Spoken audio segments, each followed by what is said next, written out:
y en la inmunidad adquirida o específica.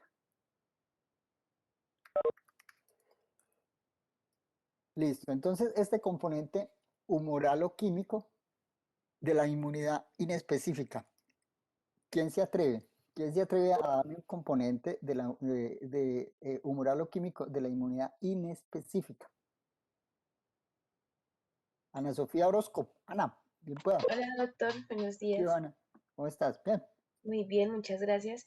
Me Doctor, yo alegro. recuerdo que en este componente estaban los sistemas de complemento. El complemento, muy bien. Listo. Ana Gibi. Buenos días, Ana Gibi Guzmán. ¿Cómo estás? Buenos días, doctor. Bien, bien. Sí, señor, ¿y usted cómo está? Ah, bien, sí, señor. Aquí otra vez empezando. Muy contento porque me hacen mucha falta. Me hace mucha falta estar con todos ustedes, enseñándoles y motivándolos a que, a que amen el conocimiento y a que creen conocimiento. Ana Gibi, componente eh, humoral o químico de la respuesta inmune inespecífica. Doctor, los leucocitos. No, humoral o químico. Humoral o químico. O sea, una sustancia, no células, sino sustancias. En las lágrimas o en la saliva que tenemos, que nos defiende de los bichitos que hay en las lágrimas. Lisosimas. Eso, lisosima, muy bien. Listo, Arangibe, pásale a cualquiera, selecciona a cualquiera de tus compañeros ahí.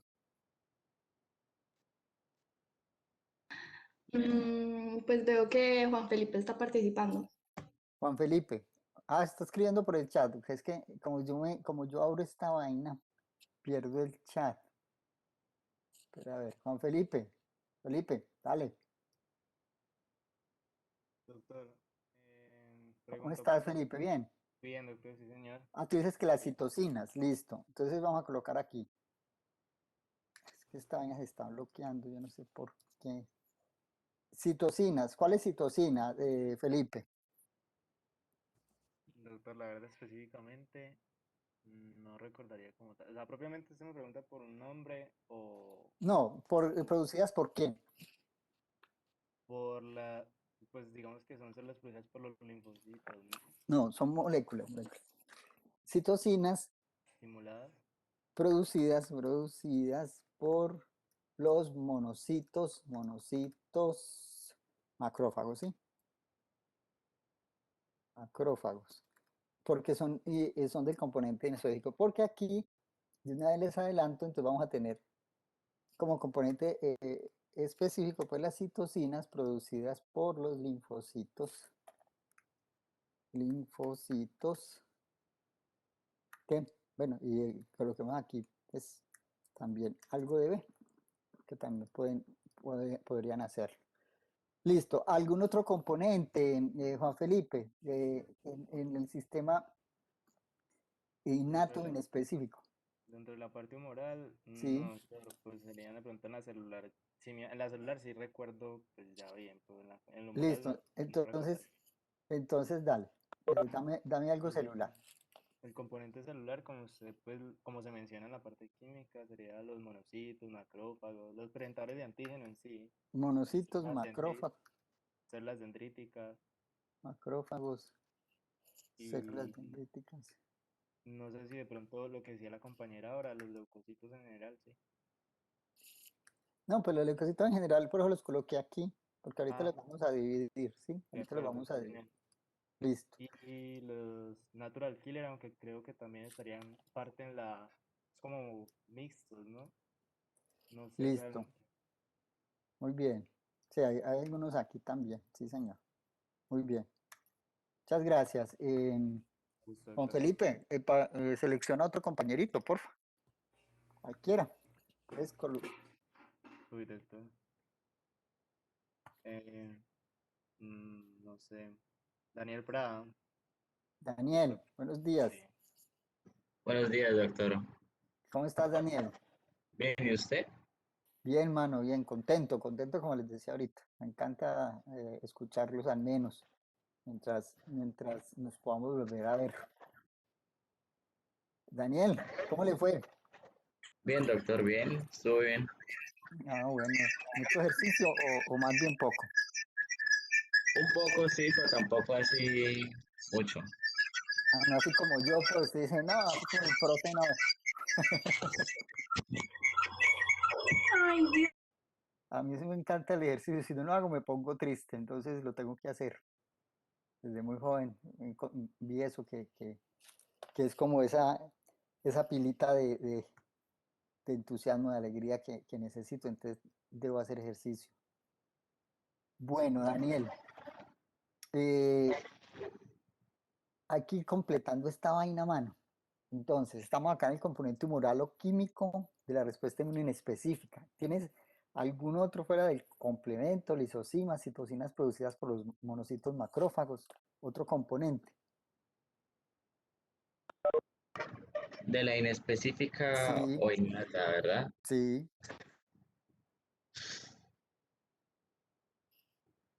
Quizás las defensinas. Este muchacho, eso sí, él iba a decir que era lo que trabajaba el grupo mío, defensinas.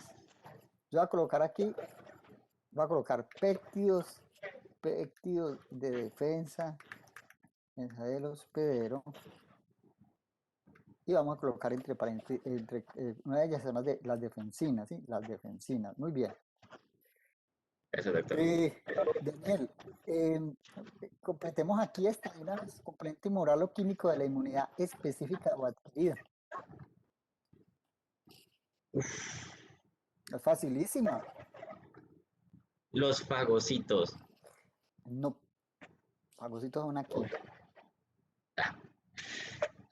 Doctor, las inmunoglobulinas. Eso, muy bien. ¿Quién habló por allá? Mariana, ¿sí? Sí, sí, doctor. Una de las gemelitas, ¿no es cierto? Sí, señor. Anticuerpos. ¿Y qué anticuerpos conoces? La inmunoglobulina A, la D, Momento, E, espere, inmunoglobulina A, inmunoglobulina IgD, IgE, IgG e IgM, ¿sí? Listo, esos son, ¿no es cierto? Entonces, anticuerpos, IgA, IgD, Ig, IgG e IgM, ¿vale? Bueno, Mariana, te aprovecho de una vez. Componente celular de la inmunidad adquirida o específica. doctor, los linfocitos B y los linfocitos T. Entonces, linfocitos B y linfocitos T. ¿Qué tipo de linfocitos T conoces? Doctor, los CD4 y los CD8. Esta muchacha está muy sabiondita, qué bueno. CD4. ¿Y cómo se llaman los CD4? ¿Cómo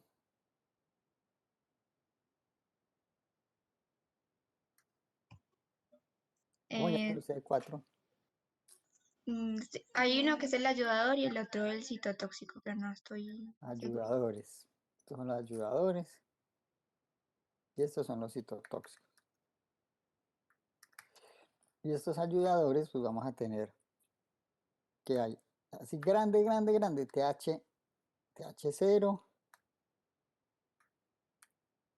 TH1, TH2, pues grandototes. Hay muchos más, pero luego los vamos a estudiar. Pero dejémoslos acá. Y estos citotóxicos, pues sí, simplemente son citotóxicos, no tienen muchos linajes. Y los linfocitos B, pues el linfocito B se nos va a transformar en célula plasmática, que es la que produce los anticuerpos, ¿sí? Plasmática. Listo, ya como a ese cuadro de grande. Ahí vamos poquito a poco, volviéndolo bien carnudo. Bueno, muy bien. ¿Alguna otra célula? ¿Alguna otra célula? ¿Alguna otra célula? ¿Alguna otra célula? Niños, niñas. No. Helpes, dijo Juan Felipe. Muy bien. Bueno, entonces ahorita vamos a esta partecita de acá. Mariana, pásale a otro compañerito. Si quieres, a tu hermanita. No, mentira, luego voy a poner brava contigo. No, cualquiera, Mariana. Cualquier compañerito, pásale, pásale la posta. Doctor, de pronto Pues, cualquiera de tus amiguitas o... a Manuela, mi hermana. Bueno, Manuela, buenos días. Manuela, Buenos días, doctor. ¿cómo estás? Bien, gracias. Bueno, Manuela, eh, estamos acá viendo esas características ya de la inmunidad específica o inespecífica, pues esta sí te quedó muy fácil. La inmunidad innata o inespecífica, ¿la especificidad qué? ¿Cómo es? Doctor, respecto pues al reconocimiento, Eh, mm, sí, pues es buena reconociendo. entonces reconoce patrones moleculares, es más bien torpecita en el reconocimiento, ¿sí? Y esta sí es muy específica, sí está muy, muy, muy específica. Reconoce determinantes, determinantes antigénicos al nivel de aminoácidos. Por eso es que estamos tan paniqueados por estas variantes que están apareciendo, ¿sí? Porque la respuesta específica es tan específica que con una pequeña variación en una secuencia de aminoácidos eh, vamos a tener problemas. Pueden haber escapes inmunológicos. En cambio, esta reconoce patrones moleculares, grupos de microorganismos, de grupos de microorganismos. Listo. Bueno, Manuela, ahí mismo, porque es que esta estaba como fácil. Velocidad de la respuesta. ¿Cómo es la velocidad de respuesta de la inmunidad innata o inespecífica? ¿Es rápida, es lenta, es muy lenta, es como una tortuga o es súper veloz?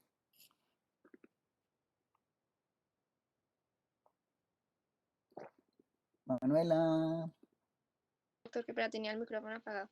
Es una respuesta rápida, doctor, de rápida, minutos. eso, rápida. De segundos, minutos y máximo pues horas. Minutos o horas. Listo. Y la otra entonces,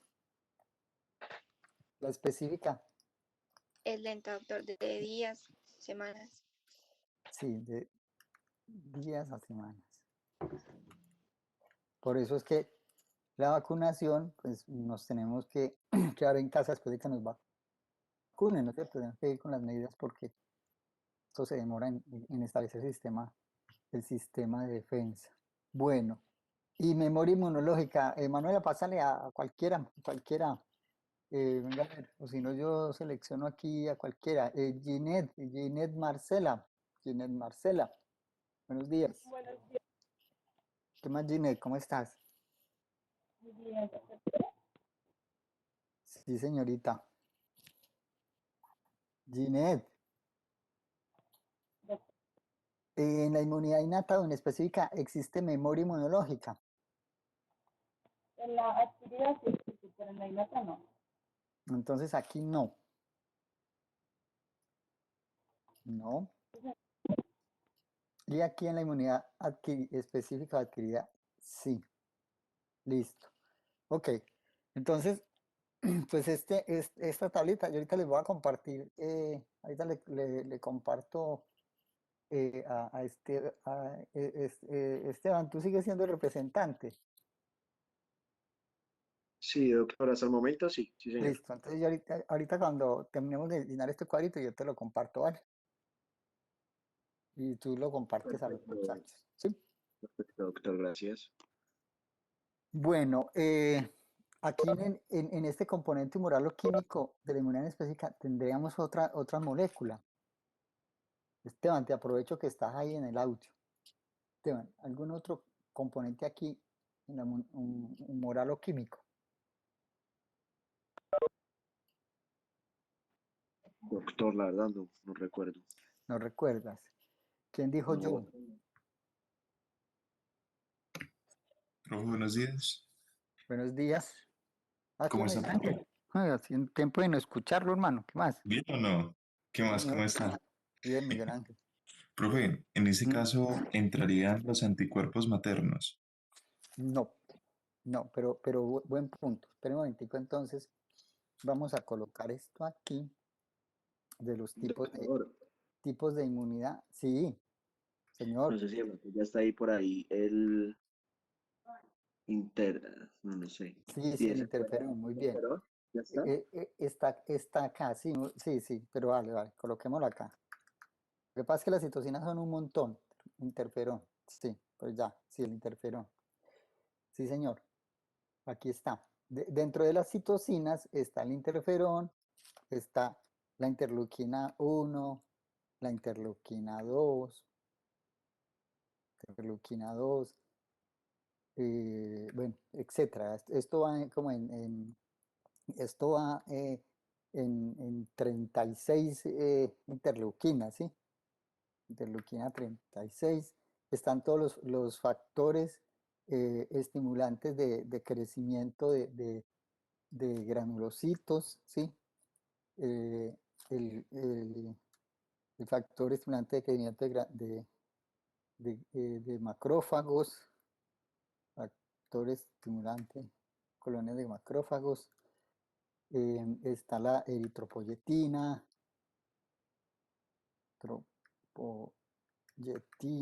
bueno, hay muchísimos, están las quimioquinas o quimiosinas. Entonces sí, ese es uno de ellos, el interferón. Entonces venga que esto que planteó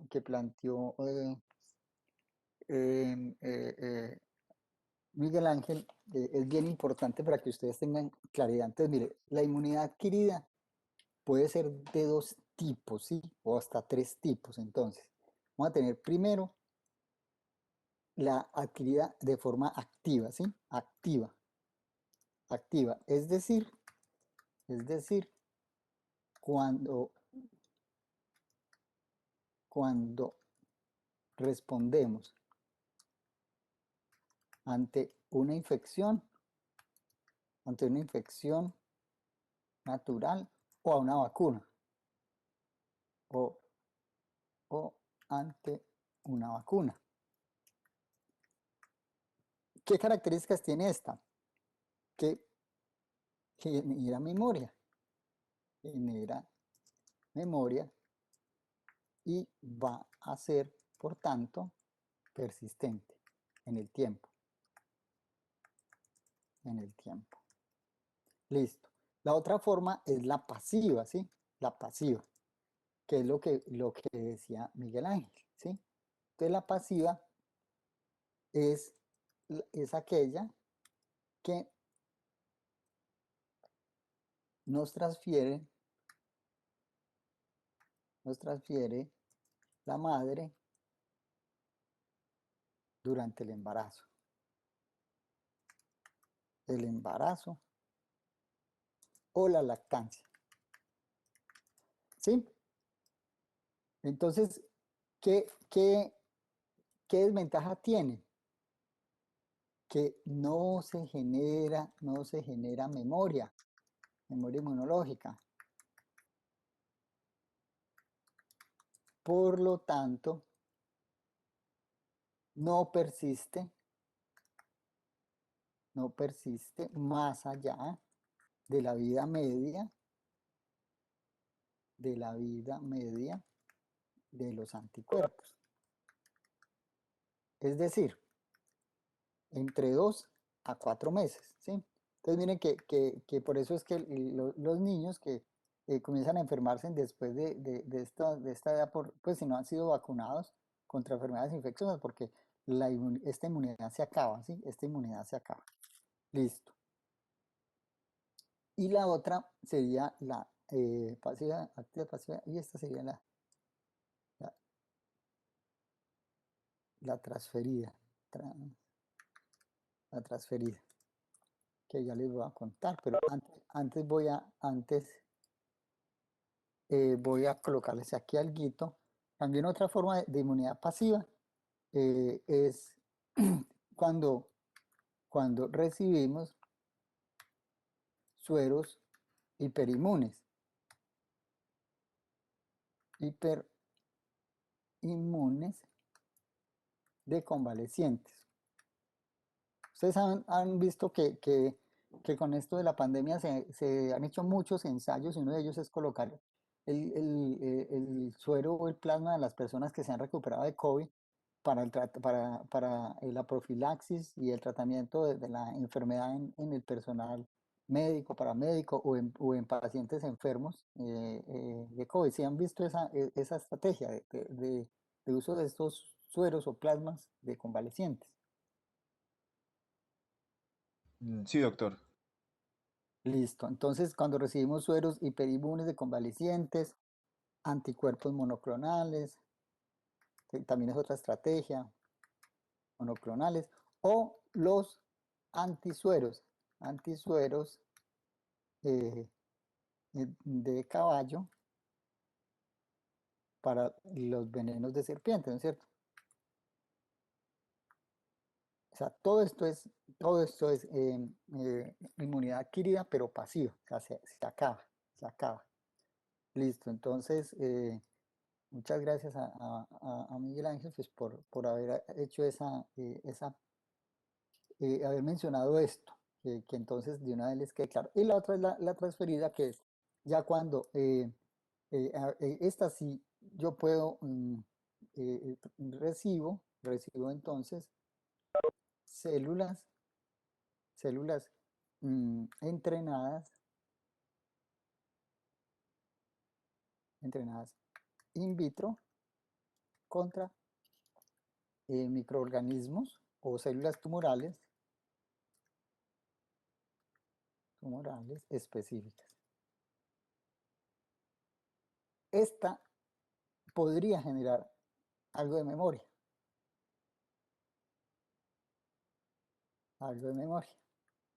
Porque pues esas células pueden quedar con nosotros un tiempo, ¿sí? Entonces digamos que estos son los 3 tipos de inmunidad adquirida que es necesario que sepamos que existen, ¿sí? Listo. Ok.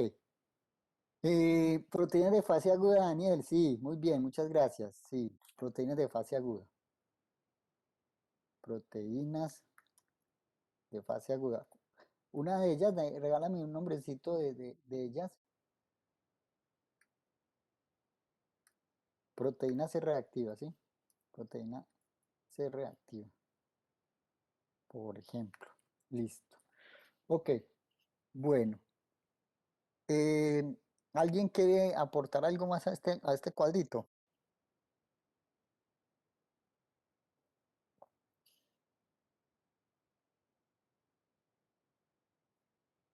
Esteban Blanco dice que sí, sí a quién.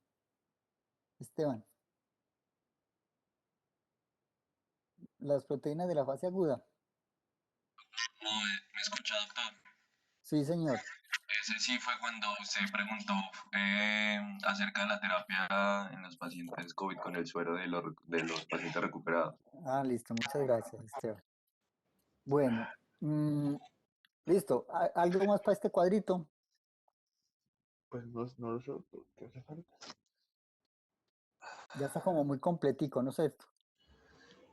Sí, doctor. Listo, entonces como les digo, yo se los comparto ahora lo comparto. Listo, entonces ahorita sí vamos a las celulitas. Vamos a ir a las celulitas. Salud.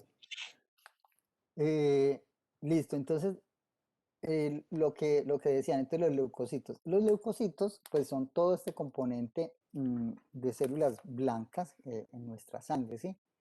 Y pues esos leucocitos vamos a dividirlos eh, en un componente de células monocito-macrófagos, ¿sí?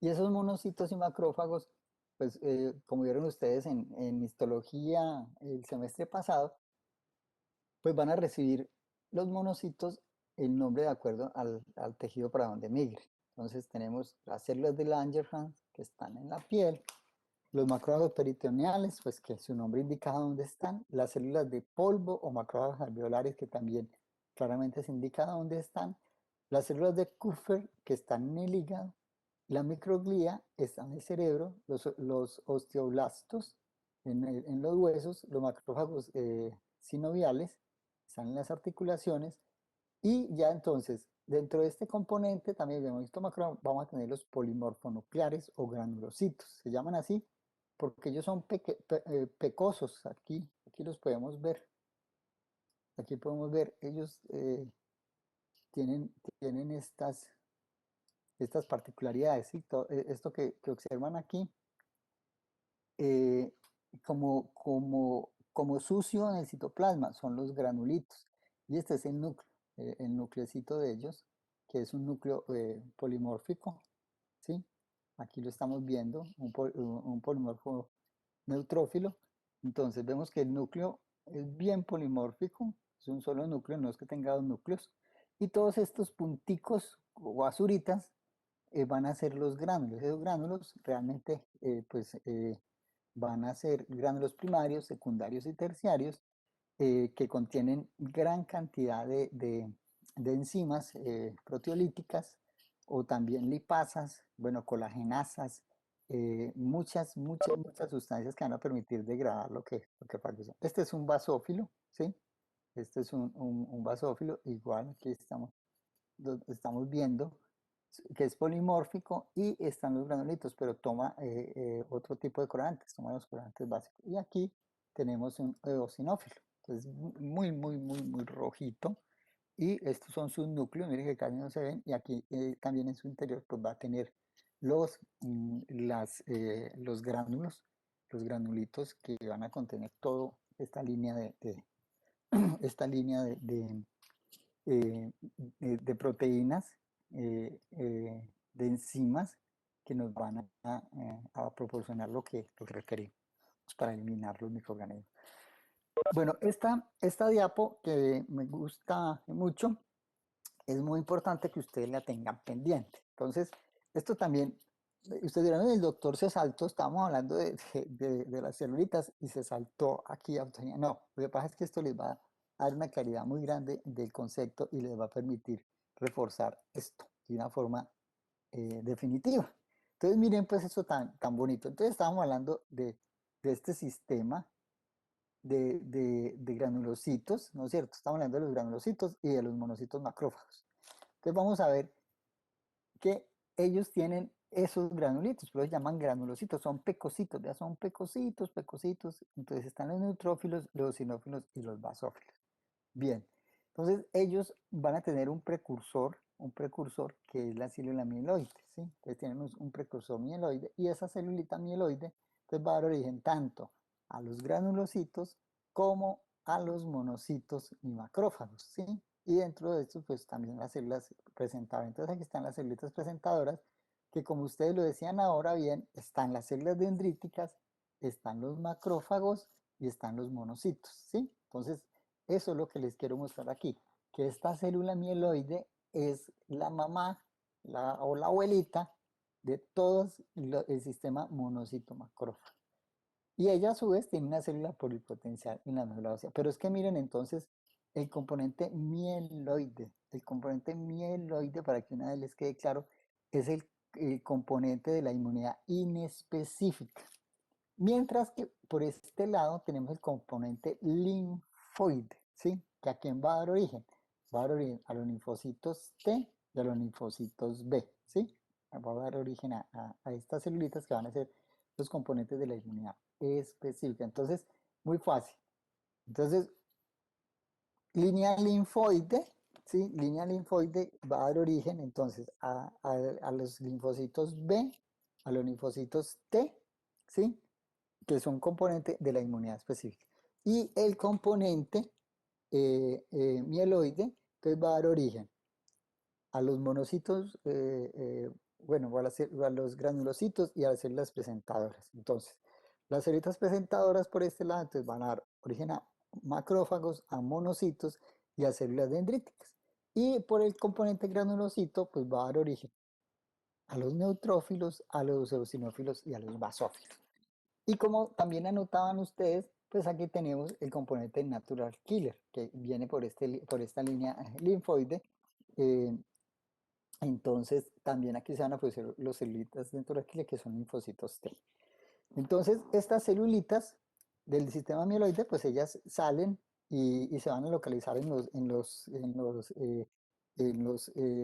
tejidos que vimos ahorita, y entonces allí van a cumplir sus funciones y se van a denominar pues o células de Kupffer o células de Langerhans o microglia o macrófagos sinoviales, etcétera, de acuerdo a su localización. Mientras que estas celulitas, las celulitas T y B, pues las celulitas T o el precursor de células T va a ir al timo y en el timo va a madurar y se van a formar linfocitos T. Cuando llegan los linfocitos desde la médula, los linfocitos pre-T desde la médula al timo, ellos van a tener un doble marcaje.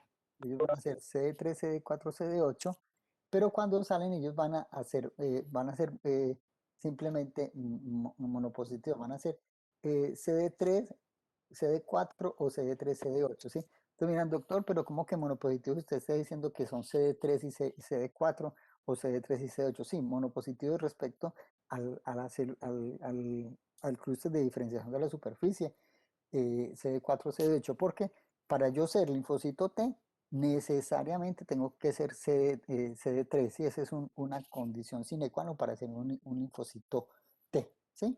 Entonces, estos salen, este proceso digamos, de maduración y de entrenamiento que sea en el timo, y esos linfocitos van a salir entonces luego a la periferia como linfocitos CD4 o CD8 y van a salir como alfa beta o como gamma delta, pero bueno, ahorita no vamos a quedarnos aquí. Señor, Señor, ¿esos serían como los marcadores de los linfocitos o algo así? sí, señor, exactamente, esa es la palabra correcta, sí, son los marcadores, sí. Mm. Entonces ustedes, por ejemplo, han oído que los pacientes con SIDA se les hace una relación, se hace una razón entre CD4 y CD8, ¿sí? No han escuchado eso. Sí, claro. Eso, entonces lo que hacemos es eso, es decir, por un método que se denomina citometría de flujo, uno coge todas las células, bueno, las que saca una muestra, no puede sacar todas las células del paciente porque lo mata. Entonces toma una muestra sanguínea, células periféricas, y las trata con 3 anticuerpos, ¿sí? Entonces llega y le coloca el anticuerpo contra el CD3, que es el marcador del linfocito T, entonces CD3. Entonces, si el CD3 se pega solo a las células T, luego agrego un CD4, un anti-CD4, entonces se me pega el linfocito CD4, y luego agrego un CD8, entonces se me pega un anti-CD8, me pega ese cruce de diferenciación de CD8. Entonces, luego yo paso por el citómetro y el citómetro entonces me va a medir la señal CD3, CD4, CD3, CD8, y me va a decir qué cantidad de celulitas CD3, CD4 hay en esa muestra y qué cantidad de celulitas CD3, CD8 hay en esa muestra. Y recuerden pues que en el caso de los pacientes con SIDA, el número de linfocitos CD3, CD4 va disminuyendo con el tiempo, ¿sí? Va disminuyendo. O sea que esa razón de CD4, CD8, pues se van haciendo mayor los CD8 y van disminuyendo los CD4 hasta que el paciente pues, ya no tiene linfocitos ayudadores para coordinar la respuesta. se complica la cosa y el paciente va a sufrir enfermedades oportunistas, cánceres y va a morir. Entonces sí, es muy importante ese conteo de los linfocitos CD4 en estos pacientes y como decía Esteban, sí es un marcador, el marcador de esto. Y así como existen estos marcadores, existen muchísimos más marcadores para todas las células. Entonces, por ejemplo, el natural killer. Yo puedo determinar la cantidad de células natural killer por esta misma prueba de citometría de flujo. Puedo determinar la cantidad de linfocitos B también.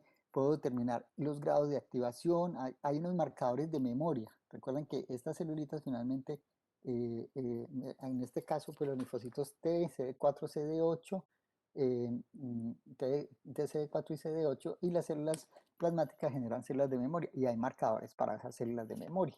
Entonces todo esto lo podemos hacer gracias a la citometría de flujo. Bueno, entonces recordemos que entonces existen unos órganos linfoides primarios y secundarios, ¿sí? Entonces, aquí tenemos que el órgano primario pues va a ser la médula ósea, ¿no es cierto? La médula ósea y el timo. Aquí tenemos como primarios los que están en amarillito, la médula ósea y el timo, ¿sí? Pero un momentico, yo me devuelvo esto aquí. Listo, entonces los tejidos linfoides tenemos los tejidos centrales o primarios y los periféricos o secundarios. Dentro de los primarios vamos a tener la médula ósea, que es la fábrica donde se van a producir todas las células sanguíneas, es decir, es el órgano hematopoyético por excelencia. Sin embargo, existe otro órgano hematopoyético, que es el hígado. Pero el hígado es un órgano hematopoyético en el periodo embrionario. Sí, realmente el hígado es el primer órgano hematopoyético que existe. E incluso, pues también se ha visto que hay un hallazgo reciente muy bonito, que las células de la microglía se forman durante el periodo fetal en nivel de la placenta. Y de la placenta, entonces van a migrar esas células gliales, o microglía, hacia el cerebro. Entonces, digamos que ese sería como una novedad. Una novedad es que la placenta también se ha visto que sirve de órgano hematopoyético, pero específicamente para generar las células de la microglía. Pero entonces, lo que quiero que les quede es que el primer órgano linfoide que existe es el hígado en el periodo fetal. Y luego la médula toma esa función principal como órgano hematopoyético. Entonces, los órganos linfoides centrales o primarios van a ser aquellos en donde se producen las células inmunológicas y se entrenan. Entonces, en la médula ósea producimos tanto linfocitos T como B, como célula natural killer, como monocitos, macrófagos, los granulocitos, todas esas celulitas, pues además de las plaquetas, además de los eritrocitos, pero como estamos en el componente inmunológico, pues nos centramos en los leucocitos.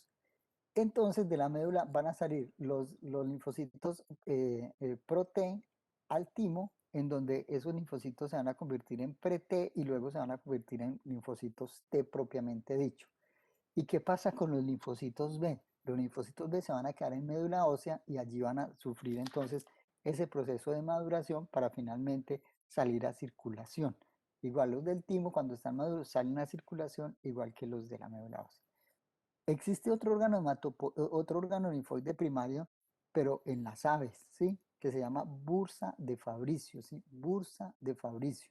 Ese es el otro órgano linfoide primario, o sea que tendríamos timo, médula ósea, que son los que necesito que se me aprendan, pero necesito que tengan ahí guardadito el hígado como órgano hematopoyético o primario en el periodo fetal, la placenta, pues para el caso específico de la microglía, y la bursa de Fabricio para la maduración de los linfocitos B en las aves. Esa bursa de Fabricio se cree que en el caso de nosotros, los mamíferos, se atrofió y quedó un remanente evolutivo que es el apéndice secal, ¿sí? el apéndice secal, pues que se cree que responde a la bursa de Fabricio. Listo, los órganos linfoides periféricos o secundarios vamos a tener los ganglios linfáticos, el vaso, las amígdalas, el apéndice y las placas de Peyerl.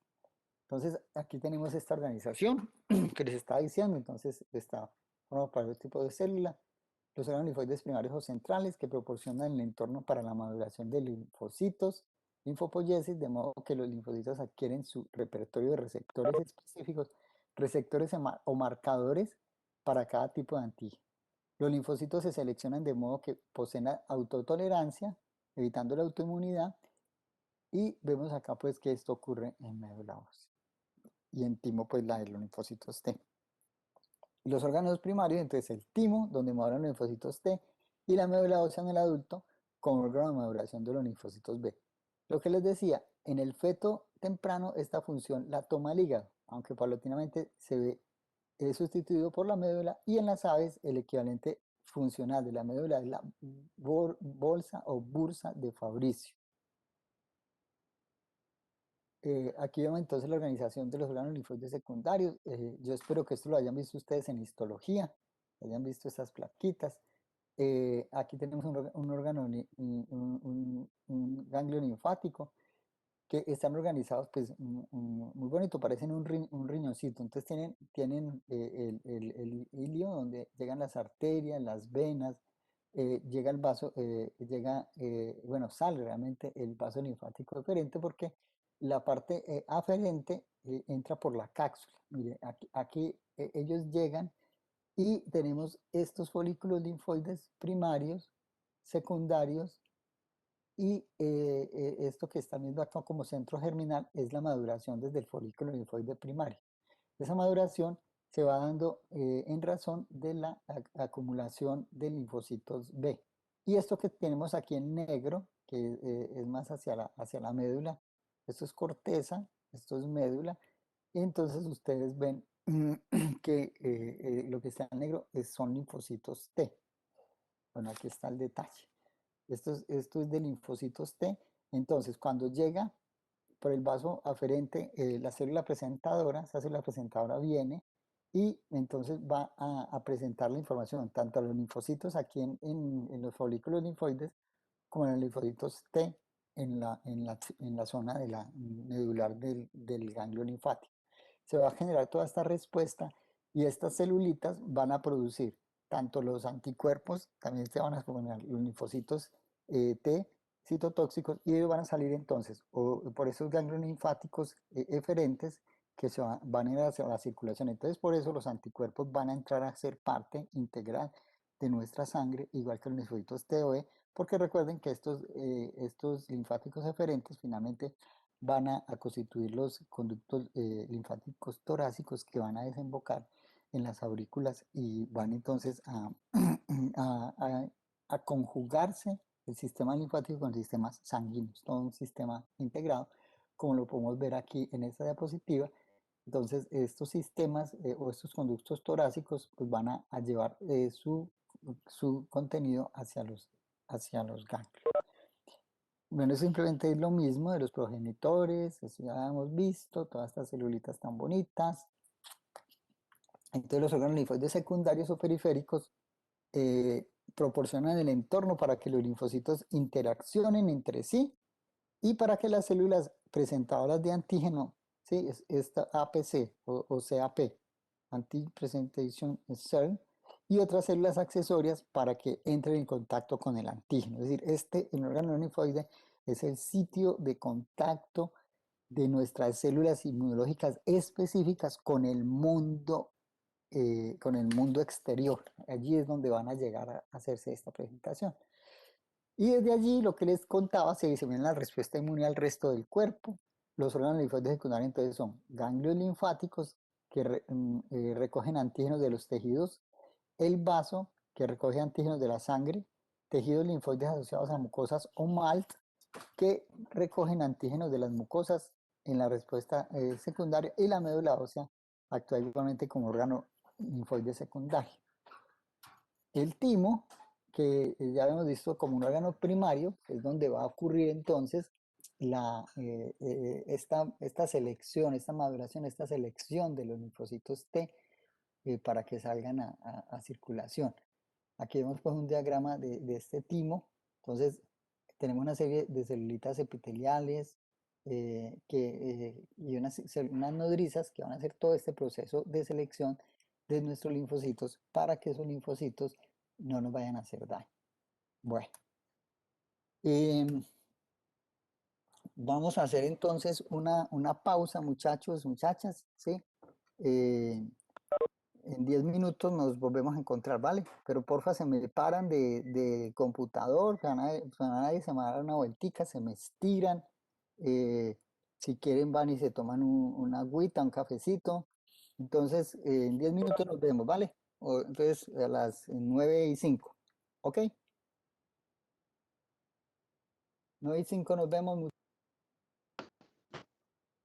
Listo, doctor. Profe, Muchas gracias. gracias. Doctor.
Doctor, si nos está hablando, tiene el micrófono apagado, no lo escuchamos. Ah, ya. Sí, sí, está cerrado, gracias. Listo, entonces vamos a continuar. Vamos a continuar.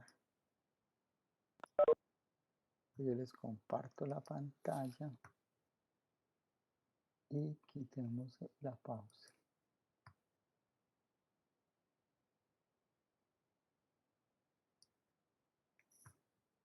Listo, entonces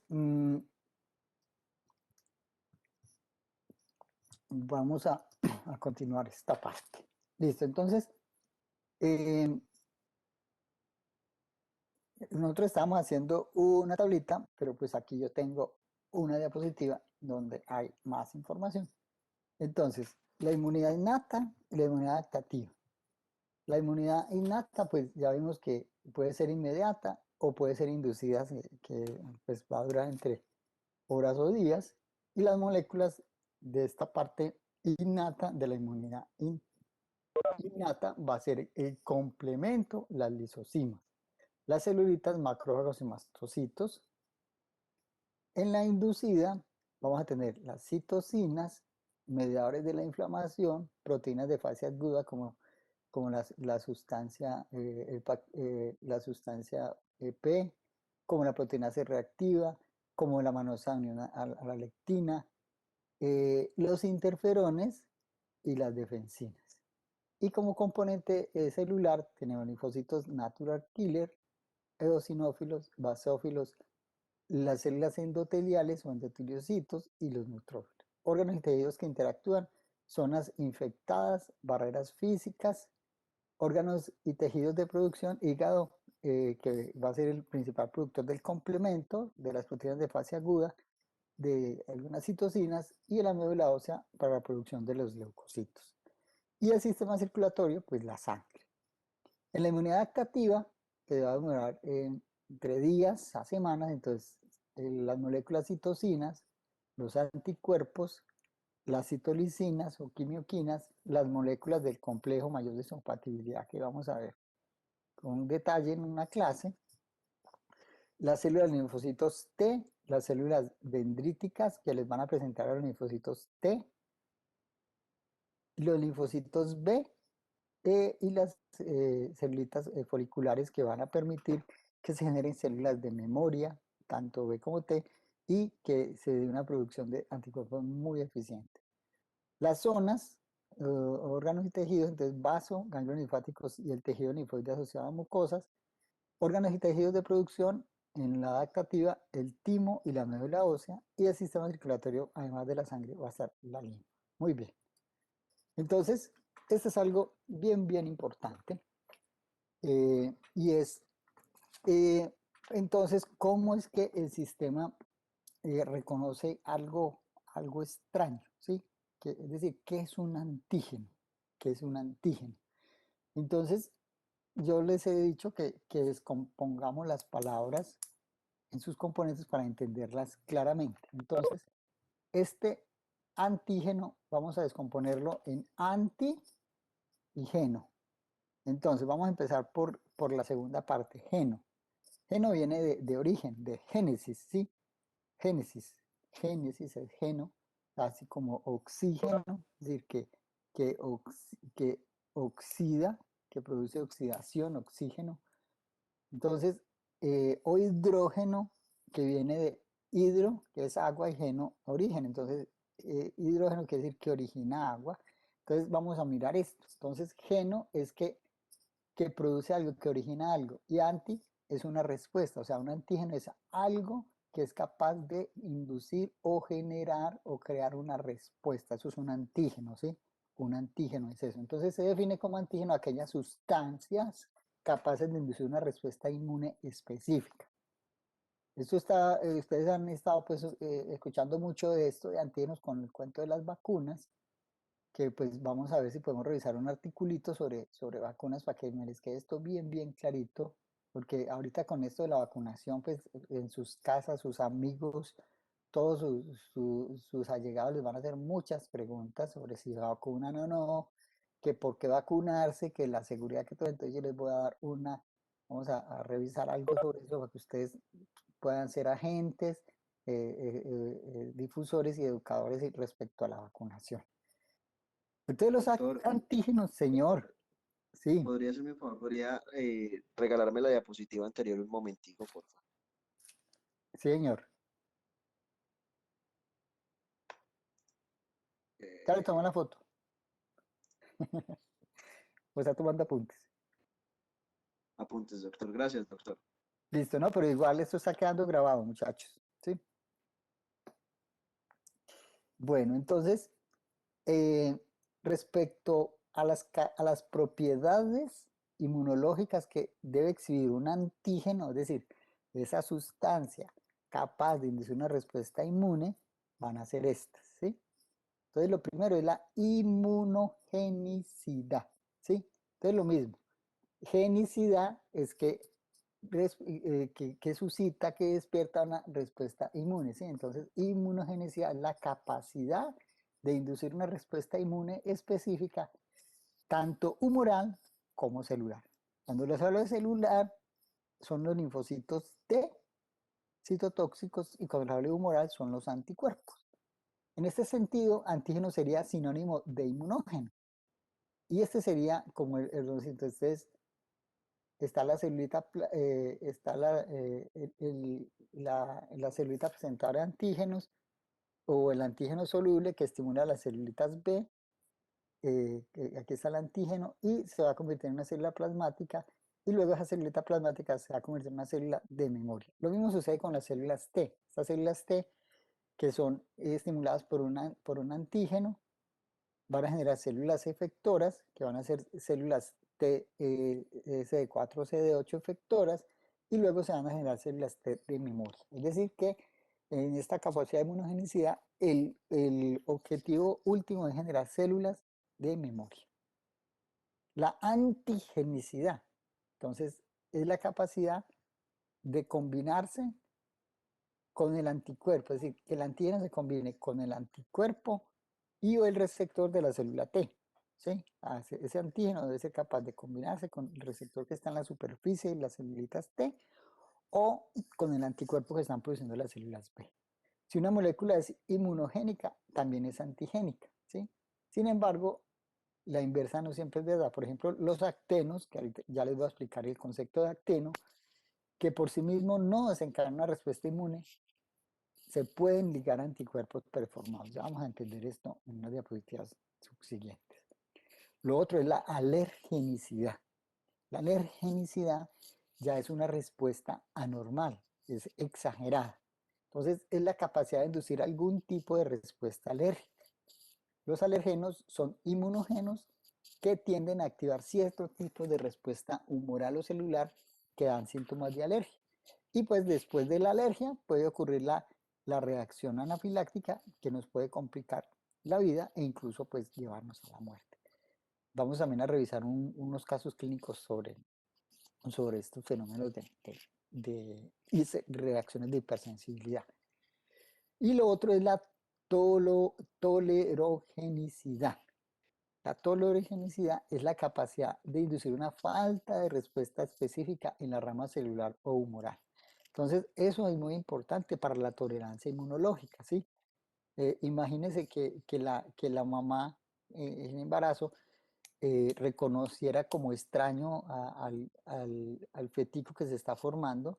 Recuerden que ese fetico es una mezcla de la información genética del padre y de la madre, es decir, que tiene unos determinantes antigénicos totalmente nuevos que el sistema inmune de la madre, si no hace la tolerogenicidad, pues lo rechazaría y no podrían transcurrir los embarazos.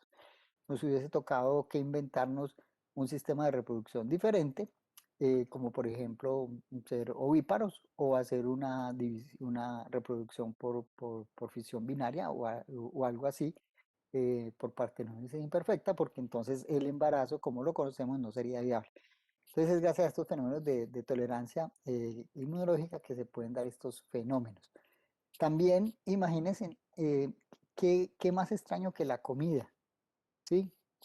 Cuando comemos algo, eso es un montón de determinantes antigénicos diferentes que, pues, si no hiciéramos tolerancia a estos antígenos, pues entonces no estaríamos vomitando, tendríamos diarrea, no podríamos hacer el proceso digestivo, no podríamos hacer absorción, entonces tampoco seríamos viables. Entonces, miren que este es otro fenómeno bien importante desde el punto de vista evolutivo y fisiológico, que es la tolerancia hacia ciertos tipos de antígenos. Bueno, entonces ahorita vamos a ver una serie de requisitos que deben tener estas moléculas para ser inmunogénicas. Entonces, lo primero son las características dependientes de la molécula por sí misma. Y las segundas son las dependientes del sistema biológico, es decir, de nosotros como, como organismos vivos.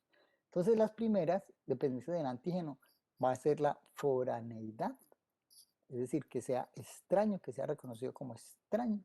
Lo otro es que tenga un peso molecular elevado. Lo otro es que sea bien complejo desde el punto de vista químico. Además de eso, debe ser estable, es decir, no puede ser gaseoso, porque, digamos, una sustancia como el óxido, el óxido nítrico o nitroso se evaporan muy rápidamente, entonces el sistema no es capaz de capturarlos para procesarlos y poderlos presentar. Y lo otro también muy importante es que sean susceptibles a la proteólisis. Tranquilo que vamos a ver cada uno de esas características a continuación. Y lo otro son las características biológicas del organismo como tal, y van a ser sus características genéticas, cómo se administra el antígeno y la administración o no de adyuvantes. Entonces, los factores que condicionan la inmunogenicidad, entonces lo primero, el sistema inmune reconoce moléculas de microorganismos o bueno, de cualquier sustancia, pero no todos los tipos de moléculas tienen la misma capacidad inmunogénica, afortunadamente. Entonces, mira, las más inmunogénicas son las proteínas, ¿sí? Y los hidratos de carbono poseen menor capacidad inmunogénica. Los lípidos y ácidos nucleicos solo son inmunogénicos cuando van unidos a proteínas o a carbohidratos. Entonces, vamos a tener el siguiente orden. Entonces, primero tenemos en inmunogenicidad las proteínas. En segundo lugar, vamos a tener los carbohidratos. En tercer lugar, vamos a tener los lípidos. Y en cuarto lugar, vamos a tener los ácidos nucleicos, ¿sí? Entonces, si yo les llego a preguntar les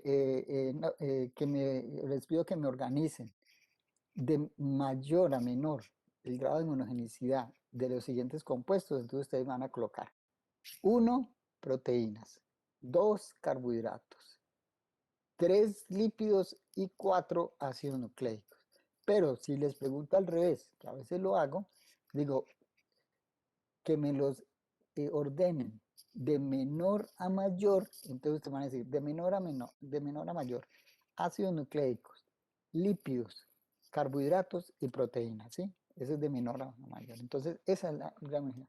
Ya, cuando se da mezcla entre ellas, pues ya se rompe este orden, ¿sí? Es decir, si hay una lipoproteína, pues mire que el lípido conjugado a la proteína se va a hacer mucho más inmunogénico. O si tengo una glicoproteína, que es cuando se combinan con carbohidratos, pues también va a ser mucho más inmunogénico. Y los ácidos nucleicos, pues cuando se combinan con las proteínas, como son las histonas, pues entonces si el ácido nucleico está con una histona, pues entonces se va a hacer visible y va a ocurrir una reacción inmunológica. Entonces, por otro lado, hay que tener presente que la rama humoral puede actuar de inmunógeno todos los tipos de moléculas que acabamos de citar, por la rama humoral, mientras que en la rama celular solo las proteínas. Entonces, miren que por esto también ustedes tienen que tener esto muy en cuenta, y es, mire, las vacunas que estamos suministrando ahora para lo del COVID. Se están suministrando vacunas de proteínas, ¿sí? El RNA mensajero lleva la secuencia de la proteína de la espiga del coronavirus. Es decir, esta proteinita de acá, esta proteína es la información genética para producir esta proteína es la que se está colocando a los pacientes en forma de RNA mensajero. Igualmente, cuando tomamos los adenovirus y les metemos el material genético, igual se les está metiendo el material genético para que sinteticen esta proteína. Entonces la respuesta inmune va a ser contra esa proteína. Entonces esa respuesta, miren lo bonito, va a ser, como estamos viendo acá, todos los tipos de moléculas desencadenan una respuesta inmune humoral, es decir, de anticuerpos. Pero además las proteínas también desencadenan además una respuesta inmune celular o citotóxica. O sea que la respuesta inmune que se está generando con estas vacunas es por las dos ramas, tanto humoral como celular.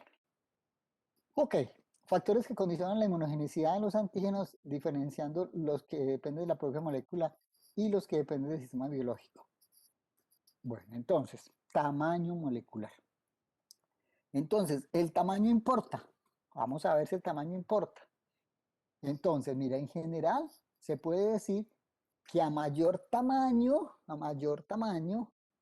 mayor inmunogenicidad. Es decir, entre más grande la señal, mayor la inmunogenicidad. Entonces, sustancias de 100.000 Dalton o 100 kilodalton suelen ser buenos inmunógenos, ¿sí? Mientras que las de menos de 5 a 10 kilodalton son malos inmunógenos. Ese es el primer concepto, es decir, por encima de 100 son muy buenos inmunógenos y por debajo de 5.000 o de 5 kilodalton son malos inmunógenos. Hasta ahí vamos. O sea, que ahí el tamaño se importa. Pero vamos a ver cómo se comporta cuando conjugamos esto con la heterogeneidad química, la heterogeneidad de la composición química. Entonces, a mayor heterogeneidad de composición química, mejor inmunogenicidad. Entonces, yo aquí les digo, vean muchachos, ¿qué más, qué más inmunogénico, es decir, qué más llamativo que un payaso, ¿sí? Un payaso, ¿cómo se disfraza un payaso?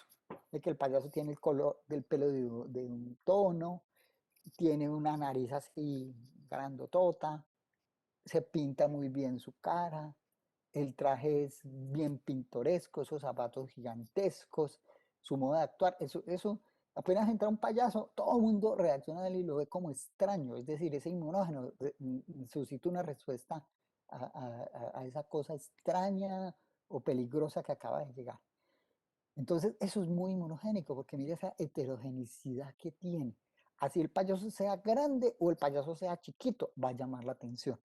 Lo mismo sucede con las comidas. Entonces, si ustedes llegan y ven un montón, unas lechugas acá, o ven una hamburguesa aquí ya formadita, con el pan, con la lechuga, con el tomate, con la carne, con las salsas. Entonces, les aseguro que ustedes se van a ir para este lado de la hamburguesa, va a ser mucho más llamativo por su gran complejidad química. Así la hamburguesa sea de esas de McDonald's que son chiquiticas, y la lechuga sea aquí un cerrito, un montoncito, ustedes van a ir por la hamburguesa, por la heterogeneidad química de ese antígeno que ustedes están visualizando. Entonces, así también les sucede al sistema inmunológico. Entonces, a mayor heterogeneidad en la composición química, mejor inmunogenicidad. Entonces, miren esto tan bonito. Entonces, los copolímeros sintéticos repetidos de un solo aminoácido o los polisacáridos a base de un solo azúcar son malos inmunógenos. Entonces, por ejemplo, ¿cuál azúcar de un solo aminoácido? Por ejemplo, el almidón. El almidón es muy mal inmunógeno. Es una repetición de COH, SOH, CH, CH. Eso, tanto que los carbohidratos pues no son tan buenos inmunógenos como las proteínas. Y esa repetición, esos copolímeros, lo hacen mucho menos atractivo al sistema inmunológico. Entonces no va a ser un buen inmunógeno. Pero esto también aplica para las proteínas. Entonces, por ejemplo, si nosotros tenemos un monómero de aminoácidos, es decir, si tenemos si tenemos, por decir algo, lisina, eso no va a ser inmunogénico. Así sea muy largo, no va a llamar la atención al sistema inmune. Pero mire lo que sucede. Cuando hacemos un poliglutamato-lisina, esa combinación de glutamato-lisina requiere tener 40 a 30 kilodalton de peso molecular para ser inmunogénico. Pero con la introducción de un solo aminoácido más, que es la tirosina, entonces ácido glutámico, lisina, tirosina, mire que baja 3 veces el peso molecular requerido, o sea, bajó de 30 a 40 a solo 10 con solo meter un nuevo aminoácido. Si al anterior copolímero lo vemos complejo y le añadimos unidades de fenilalanina, ya solo se necesitan 4 kilodalton. Mire, bajó aún más, ¿sí? Bajó aún más, bajó ya 10 veces de la original. Entonces, eso es lo importante de esas complejidades químicas. Y normalmente así son las proteínas, por eso es que las proteínas son tan inmunogénicas, ¿sí? Y como les digo, en el caso de estas vacunas que se están haciendo, con los mensajes de RNA mensajero o los DNAs metidos pues, en los vectores virales, pues se obtiene la síntesis de proteínas que son muy complejas desde el punto de vista de aminoácidos, tienen muchas combinaciones, entonces por eso son tan buenos inmunógenos. Entonces se requiere solo 4 kilodalton para desencadenar una muy buena respuesta inmune. Entonces la complejidad química se expresa también en el hecho de que contribuyen a la estructura secundaria, terciaria, cuaternaria, es decir, entre más elementos tengan, por ejemplo, la hemoglobina, que ustedes saben que para poder trabajar requiere unas subunidades y da su estructura cuaternaria, pues va a ser mucho más inmunogénica esa estructura cuaternaria que una sola hebra o la secuencia de los aminoácidos. Bueno, la degradabilidad, muy importante. También tienen que imaginar la célula inmunológica, la célula presentable como un estomaguito, ¿sí? Como un Doctor, estomaguito. Señor, qué pena. O sea que entre más complejo, más inmunogénico. sí, señor. Desde el punto de vista químico, sí. Es decir, entre más combinación de aminoácidos tengamos, mejor. Pero si además de eso, a eso le agregamos un lípido o le agregamos un carbohidrato, va a ser mucho más inmunogénico. Es decir, la hamburguesa, imaginen la hamburguesa tiene carbohidratos, tiene fibras vegetales, tiene aminoácidos en la proteína de la carne que tiene lípidos también allí y eso es muy inmunogénico, sí señor. Mantengan esa imagen de la hamburguesa que les va a ser muy útil, o del payaso. Listo. Luego viene la degradabilidad. Entonces, imagínense que esa hamburguesa sea de metal o sea de plástico. La mordemos y ni siquiera somos capaces de fragmentarla con los dientes. Y si la tragamos, las enzimas digestivas y los ácidos, pues de pronto los ácidos le van a hacer un poquitico de mella, pero las enzimas digestivas no son capaces de entrarle y degradar. Entonces eso mismo no sucede con los antígenos. Entonces mire, solo las moléculas degradables por el hospedero son buenas inmunógenas. Como veremos, ello se debe a que la inmunidad humoral y celular depende de la activación de los linfocitos T ayudadores, los CD4, que a su vez dependen de que éste reconozca antígenos degradados, procesados y presentados por moléculas de clase 2 de las células presentadoras de antígenos. Y si las células presentadoras de antígenos, que pueden ser los monocitos, los macrófagos, las células dendríticas, que tienen esos polimorfos que les mostré, que tienen esa gran cantidad de lisosomas ricos en enzimas proteolíticas, si ellos son capaces de degradarlo, ocurre la presentación. Si no, no ocurre. Y si no hay presentación, no hay estimulación de la respuesta inmune específica. ¿Ok? Entonces las moléculas no degradables no son buenas inmunógenas, como le estaba diciendo. Esto es un pedazo de plástico. Esto no se degrada. No, mi sistema digestivo, y como les digo, pensemos la celulita como un estomaguito, no es capaz de degradar el plástico, ¿sí? No es capaz de degradar el metal, ¿sí? Entonces, no son buenos inmunógenos. Entonces, por ejemplo, tenemos los de aminoácidos. Los de aminoácidos no son degradados por los macrófagos. O sea, los de aminoácidos, recuerden que nosotros tenemos enzimas para los L-aminoácidos y afortunadamente la comida, todo lo que nosotros consumimos son L-aminoácidos. ¿Qué de aminoácido deben tener ustedes pendientes? La queratina de nuestro cabello o de nuestra piel o de los cuernos de los animales. Esa queratina son de aminoácidos. Entonces ustedes han observado que un gato se come un ratón y luego regurgita el pelo del ratón. ¿Sí han visto eso? Al menos, no sé, bueno, yo lo he vivido, pues yo he visto pues gaticos en las casas nuestras haciendo esto, pero pues de pronto ustedes en series de televisión lo han visto. Es por eso, porque, o mire el paciente que tiene la tendencia a comer pelo por estrés, que se le forma esa bola de pelo en su estomaguito, es por eso, porque las enzimas digestivas nuestras son incapaces de degradar la queratina, ¿sí? Entonces, por eso se forman esas bolas de pelo y por eso los animales regurgitan el pelo de las presas, porque no tenemos enzimas para degradarlo. Lo mismo que nuestro estómago le pasa a nuestros estomaguitos, que son las células presentadoras de antígeno, entonces no son capaces de degradar eso. Entonces, esos de aminoácidos no se pueden degradar, no tenemos enzimas hidrolíticas para ello. Por lo tanto, no pueden ser procesados y presentados a los linfocitos T. En general, las moléculas grandes e insolubles son mejores inmunógenos, ya que van a ser mejor fagocitadas y procesadas. O sea, una molécula grande que pueda precipitarse y que pueda ser fagocitada por un macrofagito o por una célula presentadora y luego ser exocitada con el complejo de compatibilidad y presentada a los linfocitos T. Carácter de no propia. Entonces, ante todo, la molécula ha de ser reconocida como una molécula extraña, ¿sí? Como extraña, ajena al individuo. Tenemos pues que un primer rasgo condicionador de la inmunogenicidad es el grado de falta de parecido entre el antígeno con respecto a las moléculas propias. Entonces, qué pena, vuelvo a recalcar. La proteína de la espícula del coronavirus, esa proteína de la espícula es diferente a las proteínas nuestras, o sea, por eso es inmunogénica, además pues de que cumple con los otros criterios, de la heterogenicidad, esa complejidad química que tiene pues en sus aminoácidos, que tiene un gran peso molecular, que además de eso no tiene de aminoácidos, sino que son puros aminoácidos que pueda degradar y se pueda presentar, pero es extraña. Listo.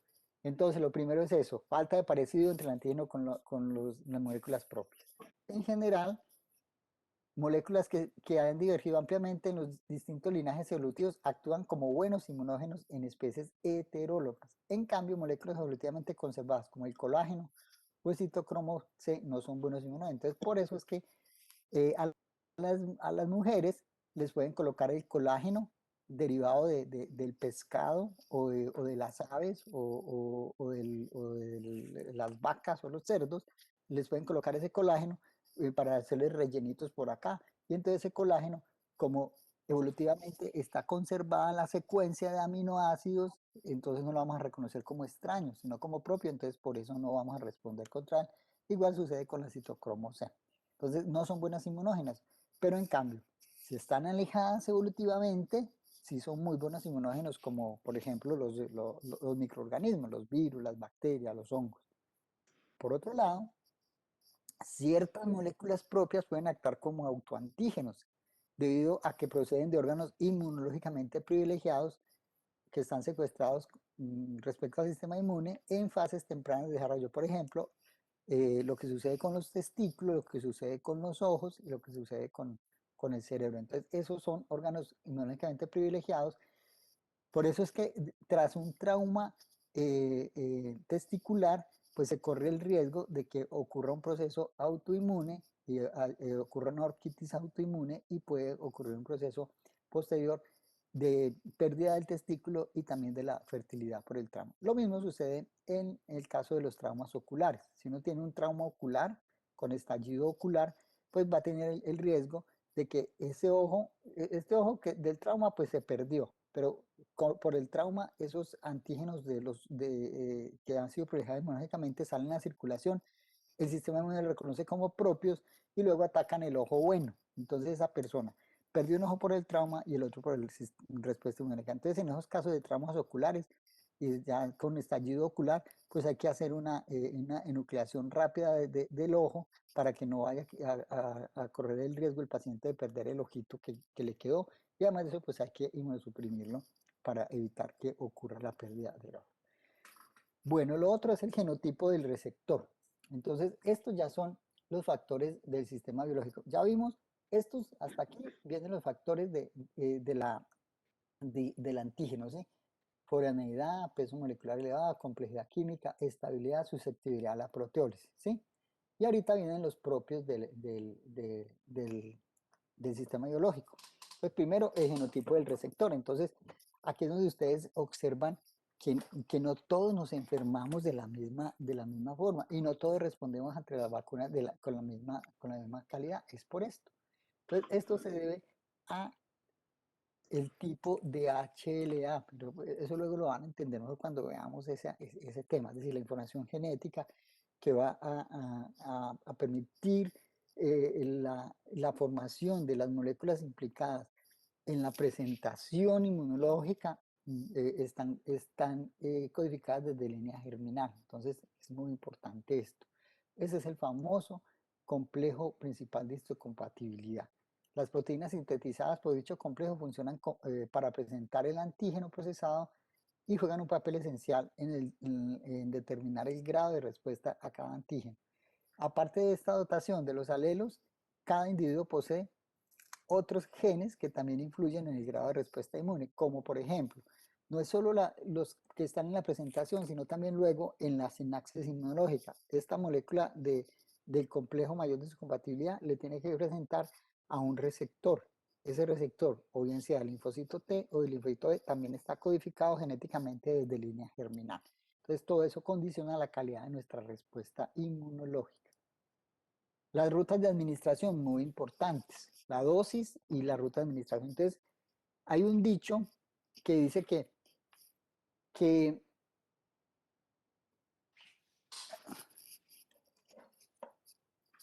el dicho dice que ni tan lejos, ni tan lejos que no lo alumbre, ni tan cerca que queme al santo, ¿sí? Ese es el dicho que tenemos.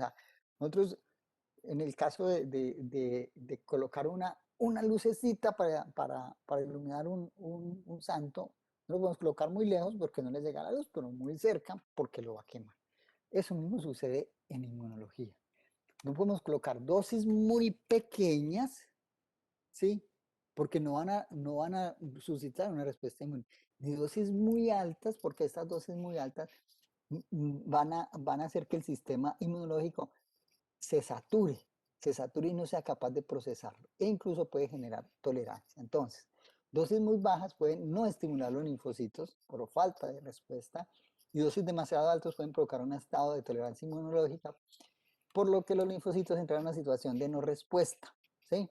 Dosis adecuadas son capaces de una estimulación buena y un protocolo de dosis repetidas, espaciadas a lo largo de varias semanas, es mejor que una dosis única porque provoca una mayor proliferación clonal de linfocitos T y B específicos. Las rutas de administración también son muy importantes. Entonces no es lo mismo dar un antígeno por vía oral, por vía respiratoria, por vía subcutánea o untado o inyectado por un endovenoso o intramuscular o subcutáneo o subdérmico. Todo eso es diferente y hay que determinar cuál es la mejor vía de administración. Entonces, por vía oral se estimulan sobre todo los tejidos linfoides asociados a mucosa del tracto digestivo, pero al mismo tiempo se puede inducir tolerancia sistémica. Por la vía parenteral intravenosa, el antígeno podrá quedar retenido en el vaso. En la intradérmica o subcutánea, el antígeno termina en algún ganglio regional y en la intramuscular puede llegar pues genera lo que hemos visto, la respuesta de las células, la síntesis de las proteínas, las celulitas llegan, las células pentáricas lo procesan y luego migran a los ganglios linfáticos y hacen la presentación. Y por la vía intraperitoneal, pues van a migrar hacia los ganglios linfáticos peritoneales. Bueno, entonces, ya como para redondear, entonces tenemos que los microorganismos son unos cócteles Doctor, qué pena. antigénicos. Sí, señor. Ganglios linfáticos peritoneales, ¿verdad? Sí, señor. Sí, los ganglios peritoneales, sí. Los microorganismos son cócteles inmunogénicos. Entonces, por ejemplo, un virus tiene todos estos antígenos. Tiene antígenos como glicoproteínas de superficie y nucleocápside que van a estimular a los linfocitos B. Pero están las proteínas virales, que cuando son fagocitadas se presentan por complejo mayor de compatibilidad 2. Tranquilo que esto lo vamos a ver después. Y los linfocitos y las proteínas virales intracelulares se presentan por el clase 1. Entonces, estos glicoproteínas y nucleocápsides libres van entonces a estimular la producción de anticuerpos. Estas proteínas virales fagocitadas van a estimular la producción de células ayudadoras que van también a facilitar la producción de anticuerpos. Pero estos intracelulares van a suscitar la producción de células citotóxicas. Entonces, mire que ese cóctel, afortunadamente existen esos cócteles y esta diversidad de respuesta que cuando montamos una respuesta inmunológica la hacemos tanto celular como humoral.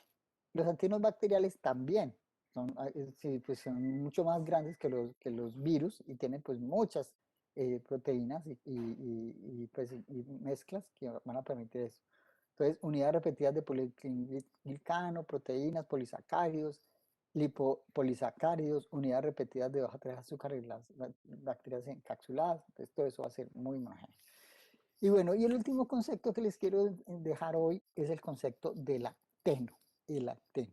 Esto es lo que va a explicar por qué siendo, por ejemplo, la molécula penicilina, una molécula tan pequeñita, hagamos una respuesta inmune a ella, porque es que la penicilina no cumple con ninguno de los criterios que hemos acabado de ver, ¿sí? Es decir, no tiene un peso molecular elevado, no tiene una complejidad química, eh, pues no es estable tampoco y no es susceptible a la proteólisis. Y sin embargo, entonces, ¿por qué hacemos respuesta inmunológica a estas sustancias? Ya vamos a entender esto. Entonces, el acteno se define como aquel grupo químico definido de pequeñísimo tamaño que por sí mismo es incapaz de desencadenar una respuesta inmune. Es decir, que no es inmunogénico. Eso es un acteno, ¿sí? Pero sucede que cuando ese grupo químico pequeñito, que no es inmunogénico, se une covalentemente a una molécula portadora, se comporta como un inmunogénico. ¿Cuál va a ser la molécula portadora? Va a ser la molécula que más abunda en nuestra sangre, que va a ser la albúmina sérica, que está allí para tener muchas funciones importantes, como mantener la osmolaridad de este compartimiento para que nuestros líquidos no salgan hacia los tejidos y produzcan edema y entonces haya un colapso circulatorio por hipovolemia. Esa albúmina plasmática tiene ese componente además de servir de transporte y digamos de protección a muchas otras moléculas. Desafortunadamente se conjuga con estas proteínas, con estos grupos químicos, perdón, y los transporta. Y entonces, cuando de pronto un fagocito ve que esa albúmina que es propia, que no es foránea, pero conjugada con ese determinante, con esa molécula nueva, pues entonces ya ve que esto que era, la albúmina que le era propia, con esto pues ya la ve extraña y la fagocita y la presenta. Entonces ese acteno, al conjugarse con una proteína transportadora, deja de ser, deja de no ser inmunogénico a ser reconocido y aparece entonces la respuesta inmune a estas sustancias. Entonces, estos son los actenos. Lo que pasa es que esto es un cuento que me gusta mucho, pero pues no se los voy a contar a detalle cómo se descubrió, sino que tengan simplemente estos conceptos de que una molécula pequeña que por sí sola es incapaz de suscitar respuesta inmune se conoce como un acteno, pero que cuando ese acteno se conjuga con una molécula transportadora, se hace visible al sistema inmunológico y es reconocido como extraño y se monta una respuesta inmune contra él y puede llegar incluso a suscitar reacciones de hipersensibilidad, anafilaxis y muerte. Bueno, los adyuvantes, que son sustancias que van a mejorar la respuesta inmunológica. Entonces son sustancias que cuando se mezclan con un antígeno y se inyectan con él mejoran la inmunogenicidad del mismo. Entonces los ayudantes son muy utilizados en la vacunología, pues porque nos va a permitir disminuir las dosis administradas, ¿sí? Entonces, digamos que si yo veo que necesito, por decir algo, 10 miligramos para suscitar una respuesta inmune en un individuo, cuando uso los ayudantes me pueden disminuir eso 10 veces o 100 veces. Entonces, mire que me rinde el antígeno para inmunizar 10 personas más o 100 personas más de acuerdo pues a cómo se comporte con el ayudante. Entonces estos ayudantes mejoran la respuesta inmune. ¿Y cómo lo hacen? De la siguiente forma. Por ejemplo, la alúmina, que es el que son las sales de aluminio que están presentes en la mayoría de las vacunas, por no decir que en todas, son sales insolubles de sulfato alumínico potásico y actúan primero por precipitación del antígeno. Entonces yo les dije que ese antígeno debía precipitarse y ser estable y permanecer allí. Entonces eso se logra con esta sal. Entonces precipita el antígeno y va liberando el antígeno lentamente. Entonces con esto suministra un estímulo persistente. El antígeno dura varios días en el lugar donde se inoculó y entonces se va produciendo un estímulo al sistema inmunológico cada vez, entonces eso va mejorando la respuesta. El antígeno precipitado tiene mayor tamaño, por lo que puede ser fagocitado más fácilmente y por lo tanto es presentado más efectivamente. Ese es el ayudante que se usa para nosotros los humanos. Este otro ayudante de Freud, este lo usamos en el laboratorio. Ese ayudante de Freud hay uno completo y uno incompleto. El incompleto consiste en una solución acuosa del antígeno junto con un aceite mineral y un agente dispersante, por ejemplo el manoleato. Y el ayudante completo, además de esto, se le incorpora una suspensión de Mycobacterium muertos por calor y eso va a mejorar mucho más la respuesta inmune. Entonces, ambas versiones liberan lentamente el antígeno, lo mismo que el sulfato de alumínico potásico. Entonces, con esto se logra un estímulo persistente, además aumenta el número de moléculas B7 en la superficie de los macrófagos, lo que facilita su interacción con el receptor CD28 del linfocito T ayudador. Bueno, y todo esto entonces hace una señal coestimuladora que potencia la interacción del complejo mayor de compatibilidad del macrófago, el antígeno presentado y el receptor del linfocito T. O sea, todo esto hace que sea de mayor calidad la respuesta inmunológica. Y además, el ayudante completo es más potente porque suministra muramil dipéptidos de la pared celular de las micobacterias y ello permite una muy buena activación de macrófagos que liberan citocinas y a su vez activan linfocitos T ayudadores.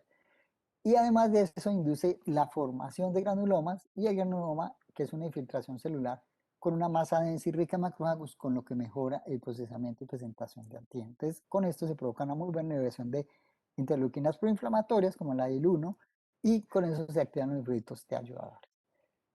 Estos son otros ayudantes, entonces polirribonucleótidos sintéticos que estimulan la proliferación inespecífica de linfocitos, lipopolisacáridos bacterianos, hacen lo mismo que los polirribonucleótidos y recientemente se están ensayando los liposomas, que es lo que ustedes están viendo que hoy en día es lo que está protegiendo el RNA mensajero de la vacuna de Moderna y de la vacuna de Pfizer que se está suministrando a las personas en el mundo para el coronavirus.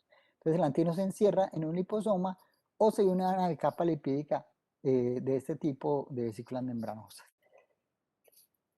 Bueno, y este concepto ya sí, aquí terminamos, y es el concepto de epítope o epítopo. Yo les había dicho del antígeno. El antígeno es una cosa muy grande. Digamos que el antígeno es todo esto. Este es el antígeno. Y el determinante antigénico va a ser una pequeña partecita de él. Y esa pequeña partecita es la que se va a unir, bien sea al anticuerpo o al receptor de célula T o B. Entonces, los epítopes o determinantes antigénicos son cada uno de los sitios discretos de una macromolécula que son reconocidos individualmente por un anticuerpo o por el receptor de célula T específico.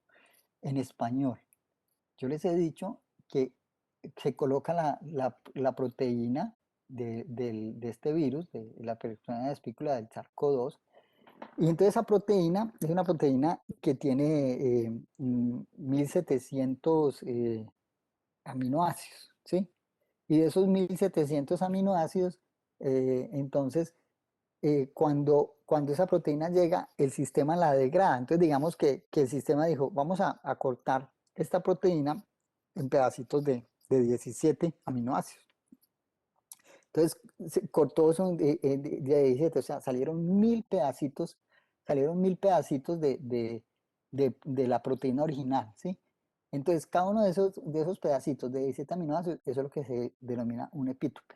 Ah, el antígeno sería toda la proteína, que son los 1700 aminoácidos, y el determinante antigénico sería cada uno de esos pedacitos de 17 aminoácidos. Pero, ojo, que el sistema inmune no funciona así de sencillo. Es decir, no tiene esos 100 pedacitos que corté. Corté del 1 al 17, del 18 al 20 y pico. No.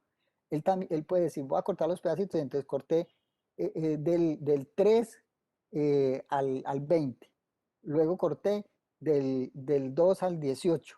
Y cada una de esas moléculas son determinantes antigénicos. O sea que lo que les quiero decir es que una respuesta inmune, cuando se monta, es una respuesta inmune contra muchos, muchos, muchos determinantes antigénicos. A pesar de que solo se esté suministrando la proteína de la espícula, el sistema inmune es capaz de montar por ahí 10.000 o 15.000 respuestas contra ese mismo número de determinantes antigénicos o epítopes que nos van a defender. O sea que por eso es que el cuento del escape inmunológico que pueda suceder con las variantes es algo que teóricamente puede suceder y que en el laboratorio lo podemos estar viendo, pero en la vida real es un poquitico más complicado porque el sistema inmune hace un procesamiento muy, muy, muy complejo de cualquier señal que le llegue, desde que esa señal cumpla con estas condiciones: foraneidad, peso molecular elevado o complejidad química, su estabilidad y susceptibilidad a la proteólisis. Listo. ¿Preguntas, comentarios? Doctor, no entendí lo de las espículas. ¿Qué no entendió? No sé, como el concepto como de espícula. La espícula es esto. Es Ok. la espícula, espiga o punta, ¿sí? Lo que pasa es que en inglés es spike y pues en español la traducimos de tres formas: espiga, espícula o pico, ¿sí?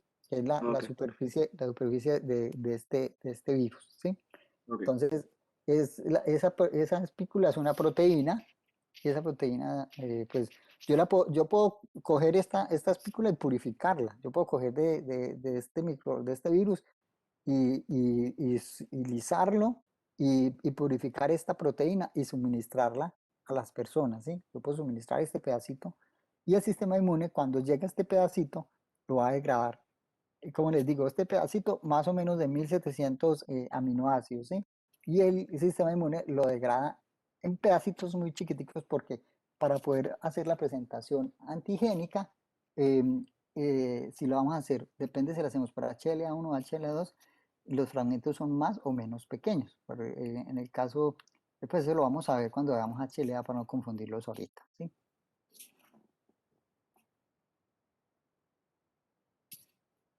Bueno, muchachos, preguntas, Buenos días, comentarios. profe. Sí, buenos días. Profe, yo tengo una pregunta. Dime, Miguel Ángel. Pues usted ahorita lo que nos acaba de explicar, lo de la estabilidad de los antígenos, y relacionándolo un poco pues, con las diferentes vacunas que se están presentando. Por esa razón es que las vacunas de Pfizer y de Johnson Johnson tienen que estar a una temperatura tan inferior, que es por debajo de menos 70 grados centígrados, en comparación a las que se utilizan ADN complementario, que sí se pueden, pues resisten a temperaturas más elevadas. Sí, ¿Se relaciona con eso directamente? ese es un buen punto, pero Miguel Ángel, mira, el problema es la estabilidad de los liposomas, ¿sí? Eh, no tanto de material genético, porque mira que Moderna y Pfizer, básicamente la misma tecnología, y Moderna no requiere ultracongelación, ¿sí? Entonces, pues realmente lo que se está protegiendo con esas temperaturas de ultracongelación es la estructura lipídica que está protegiendo el RNA mensajero. Pero sí, digamos que si la pregunta es que, que, que, que si tenemos que usar temperaturas bajas para preservar el RNA mensajero, sí. El RNA mensajero es mucho más susceptible a la hidrólisis, pues a ser dañado que el DNA o complementario o el DNA de doble cadena. Sí, es más susceptible el RNA. Listo, profe. Y qué pena, otra pregunta. No, En no, el Miguel caso de, Ángel, a mí me encanta que pregunten, señor. y en el caso de que usted nos acaba de mencionar de que a medida que aumenta la cantidad de aminoácidos y su heterogenicidad, pues con lo que se está presentando, que es la mutación británica o la brasilera, que es O la muchísimo, surafricana, sí. sí, que es muchísimo más letal. Hay, ¿qué se hace? O sea, ¿hay forma de uno predecir el tipo de aminoácido que se pueda mutar para generar, por así decirlo, unas vacunas anticipadas o es necesario esperar a que se presente la mutación y así ya se puede hacer las vacunas más rápido modificando solamente un aminoácido? Miguel Ángel, eso es una pregunta, como decía un compañero, una pregunta así de cabeza, una pregunta y me decía, no, mira, anticiparnos es muy difícil. Obviamente, pues si yo llego y modelo esto bioinformáticamente, pues me puede decir qué puede suceder, pero es que el problema es que, mira, el genoma del virus, pues aunque es un genoma muy pequeño comparado con células eucariotas o incluso con procariotas, es de 30.000 de 30.000 pares de bases. em, él tiene una serie de marcos abiertos de lectura, muchos, es decir, como no se había visto en otro virus, tiene más de 9 marcos abiertos de lectura. Y este virus es muy estable desde el punto de vista de las mutaciones. En él ocurre una mutación más o menos cada 11 o 12 días, lo que es muy extraño para un virus RNA. Los virus RNA hacen mutaciones mucho más rápido, porque este virus tiene una enzima, una exonucleasa que hace de editora, es decir, tiene una editora genética, es decir, que evita que ocurran mutaciones. Los otros virus RNA mutan a tasas mucho más rápidas, de 1 a 2 días ya hacen mutaciones. Entonces, con todo esto yo puedo modelarlo, sí, en bioinformáticamente lo puedo modelar y incluso puedo coger este fragmento de la espícula que es con lo que estamos vacunando y predecir y pues hacer una mezcla, es decir, ¿qué sería lo que uno podría pensar, Miguel Ángel? Que se diseñaran vacunas no con una sola secuencia de RNAs o de DNAs complementarios en los vectores virales o en estos liposomas, sino una mezcla de secuencias de proteínas y que pueden ser teóricas, que van a ocurrir y eso genera una mayor respuesta. Obviamente, eso se puede hacer. Depende de que la industria se tome este trabajo y hagan mejores productos, ¿sí? Entonces, no sé, Miguel Ángel, si con eso te respondo. Listo, profe. No, pues es muy compleja. O sea, pues yo lo hice más que todo a modo de reflexión, pues porque el tema es muy interesante. Entonces, pues Sí, tenía esas Miguel dudas, Ángel, pero ya me orientó. lo mejor sería, es decir, si tuviéramos el tiempo de generar virus atenuados, pues sería mejor. Pero pues como esto se necesitó eh, hacer frente a la pandemia, entonces se hizo con esta tecnología que es muy buena, muy segura, pero tiene esa falla. Pero además también es una ventaja porque estos sistemas son sistemas de síntesis artificial, entonces uno rápidamente puede cambiar la máquina y decirle, en vez de esta secuencia de aminoácidos, colóqueme esta. Entonces, digamos que con esa tecnología rápidamente se pueden tener vacunas que nos protejan contra las variantes. Doctor, Listo, profe. Señor, Muchísimas gracias. no, Miguel Ángel, con doctor, gusto. Sí, dígame. qué pena, es que el próximo doctor nos dijo que si no entramos a No, no, las listo, 6:05, ya, nos ya, dejaba ya. entrar. Ya listo, listo. Yo por eso ya estábamos en preguntas. Hágale. Gracias, Hasta luego. doctor. Chao, chao muchachos, chao, chao. Hasta luego, doctor. Muchas gracias. Hasta Bueno, luego, chao. doctor. Muchas gracias. Chao, chao. Chao, profe. Chao, muchachos, chao.